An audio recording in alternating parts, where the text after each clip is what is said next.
గుంటూరు జిల్లాలో అంగన్వాడీ ఉద్యోగులు చేపట్టిన నిరవధిక సమ్మె 8వ రోజుకు కొనసాగుతుంది. ఉమ్మడి గుంటూరు జిల్లా వ్యాప్తంగా తహసీల్దార్, కలెక్టర్ కార్యాలయాల వద్ద అంగన్వాడీ ఉద్యోగులు ధర్నాలు చేస్తున్నారు. 8వ రోజు రోడ్లపై వంట వార్పు చేసి నిరసన తెలిపారు. అంగన్వాడీల సమ్మెకు సంబంధించిన పూర్తి వివరాలు మా ప్రతినిధి సాంబశివరావు అడిగి తెలుసుకుందాం. సాంబశివరావు,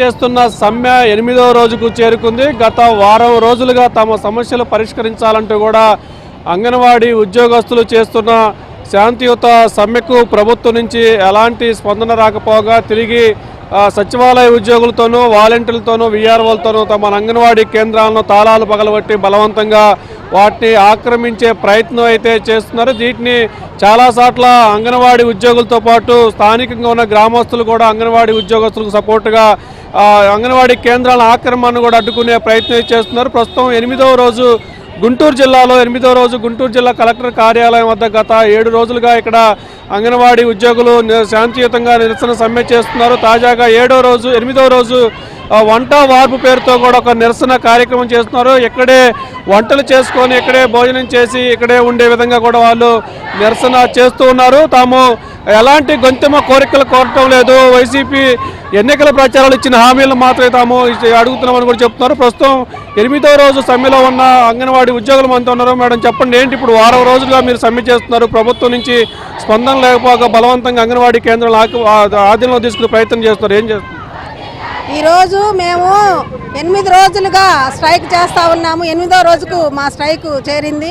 అయితే ఈరోజు అంగన్వాడీ సెంటర్లో మేము పిల్లలకి మొన్నటి వరకు తల్లులకి ఏ విధంగా రకరకాల వంటలు మెనూలు పెట్టి ఈ ప్రభుత్వమే మా చేత పనులు చేపించింది. అయితే ఎటువంటి బలవర్ధకమైన ఆహారాన్ని మేము పిల్లలకి, ప్రజలకి, గర్భిణీ బాలింతలకు అందించామని తెలియజేసే దానికోసం ఈరోజు రోడ్డు మీద మేము వంట వార్పు కార్యక్రమాన్ని చేసి నిరసన తెలియజేస్తూ ఉన్నాము. ఇది ఇప్పటికైనా ప్రభుత్వం ఆలోచించాలి. ప్రభుత్వం ఈ విధంగా అంగన్వాడీలను రోడ్లు పాలు చేయడానికి ఇంకా సిగ్గులేదా అని మేము అడుగుతూ ఉన్నాము. ఈరోజు అంగన్వాడీలు అనేక సర్వేల రూపంతో ప్రజలందరికీ అండగా ఉండి పనిచేస్తూ ఉన్నారు. మేము ఇంట్లో మేము ఒక్కడమే కాదు, మాతో పాటు మా కుటుంబ సభ్యులు కూడా ఈరోజు ఇంటికి 2, 3, 4 ఓట్లు కలిగి ఉన్నారు. అలాగే 1000 మంది నుంచి 1500, 2000 వరకు జనాభా వరకు మేము పనిచేస్తూ ఉన్నాను. వాళ్ళందరూ మాకు మద్దతుగా ఉన్నారు. రేపు వాళ్ళు మాకు మద్దతుగా ఉన్నటువంటి ఈ మా లబ్ధిదారులని, అట్లాగే ఏరియాలో ఉన్నటువంటి ప్రజానీకానికి కూడా ఈరోజు అంగన్వాడీ సెంటర్లను పగలగొడతా ఉంటే వాళ్ళు అడ్డుపడతా ఉన్నారు. వీటన్నిటిని ఏమీ లెక్క చేయకుండా ఇతర అధికారులను, సచివాలయ వాలంటీర్లని, ఐసీడీఎస్ అధికారులను పంపించి బలవంతంగా సెంటర్లు పగలగొట్టి సెంటర్లు మేము నడుపుతామని చెప్పేసి ప్రభుత్వం ధీమాగా తన ధీమాని వ్యక్తం చేస్తూ ఉంది. దీన్ని మేము తీవ్రంగా ఖండిస్తూ ఉన్నాము. ఇప్పుడైనా సరే మా సమస్యలు పరిష్కరించి మా డిమాండ్లు ఏవైతే ఉన్నాయో వాటిని నెరవేర్చాలని చెప్పేసి ప్రభుత్వానికి మరి ఒకసారి గుర్తు చేస్తూ ఉన్నాం. ఈరోజు 8వ రోజు ఈ వంటల కార్యక్రమం ఎందుకు చేస్తారు, ఏంటి మీ నిరసన? ఈ రోజు 8వ రోజు మేము వంట కార్యక్రమం చేయడానికి ముఖ్య ఉద్దేశం ఒకటేనండి. ఎందుకంటే మేము గర్భిణీ స్త్రీలకి, బాలింతలకి మేము ప్రతిదినము న్యూట్రిషన్ ఫుడ్ మేము వండి పెట్టేవాళ్ళమి. ఈ రోజు ఆ న్యూట్రిషన్ ఫుడ్ని మా ఏరియాలో బెనిఫిషియరీస్ లబ్ధిదారులకు మేము అందచేయకుండా మేము ఏమటువంటి ఇదితో చేస్తున్నామనే వంటశాల అనేది ఈ రోజుతో ఏర్పాటు చేయడం జరిగిందండి. నిజంగా ఎంత దుర్మానుషమైనటువంటి ప్రవర్తన ప్రభుత్వం మా పట్ల విచక్షణగా ప్రవర్తిస్తుందో ఇప్పుడే తెలుస్తుందండి.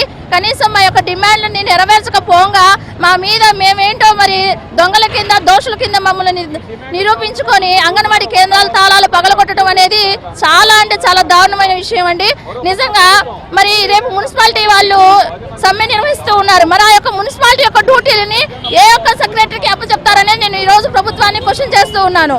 ప్రభుత్వం మా పట్ల జాలి దయతో వచ్చి మా యొక్క డిమాండ్స్ నెరవేర్చాలని కోరుతూ ఉన్నానండి. తక్షణమే ప్రభుత్వం పునరాలోచన చేసి తమ కోరికలు, తమ డిమాండ్ నెరవేర్చకపోతే వచ్చే ఎన్నికల్లో అంగన్వాడీలు సత్తా చూపిస్తామంటూ కూడా హెచ్చరికలు చేస్తున్నారు. ఇది మొత్తానికి గుంటూరు జిల్లాలో అంగన్వాడీల